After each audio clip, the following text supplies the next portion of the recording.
정부가 정원 문제를 두고 특정 직역과 협상하는 사례는 없습니다. 변호사도, 회계사도, 약사도, 간호사도 마찬가지입니다. 일본의 증원 사례는 우리에게 여러 중요한 시사점을 주고 있습니다. 정부는 의사 증원을 포함한 의료 개혁을 흔들림없이 이행하겠습니다.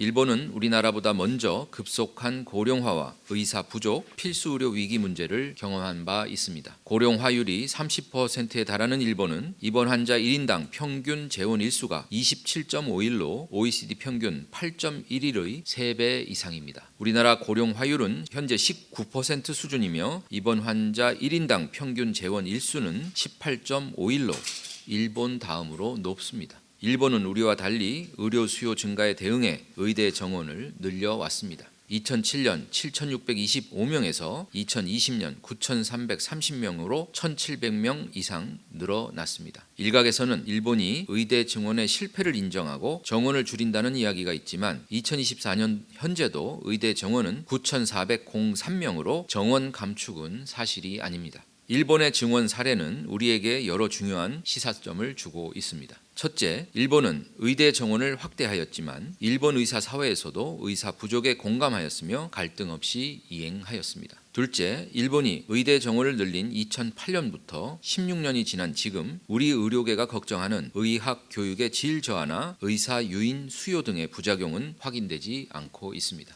셋째, 일본은 증원 이후 2015년부터 의사수급 분과회라는 거버넌스를 구성하여 증원의 효과를 점검하고 있으며 미래 인구수와 의사 근무 시간 등을 고려한 정원 조정에 대해서도 합리적으로 논의해가고 있습니다. 우리나라도 이미 밝힌 바와 같이 의료인력 수급 추계를 주기적으로 실시하고 이를 바탕으로 인력 정원 조정 거버넌스를 마련하는 수급 조정 체계를 운영할 계획입니다. 우리나라는 2035년 65세 인구 비율이 30%가 됩니다. 27년간 의사를 늘리지 못하고 오히려 감축했던 과오를 범하지 말아야 합니다. 일본의 사례에 비추어 의대 정원 확대는 고령화 대응을 위해 반드시 필요하며 국민 건강을 위해 한시라도 늦출 수 없습니다. 정부가 정원 문제를 두고 특정 직역과 협상하는 사례는 없습니다. 변호사도, 회계사도, 약사도, 간호사도 마찬가지입니다. 협상하지 않으면 환자의 생명은 위태로워질 것이라는 식의 제약에는 더욱 응할 수가 없습니다.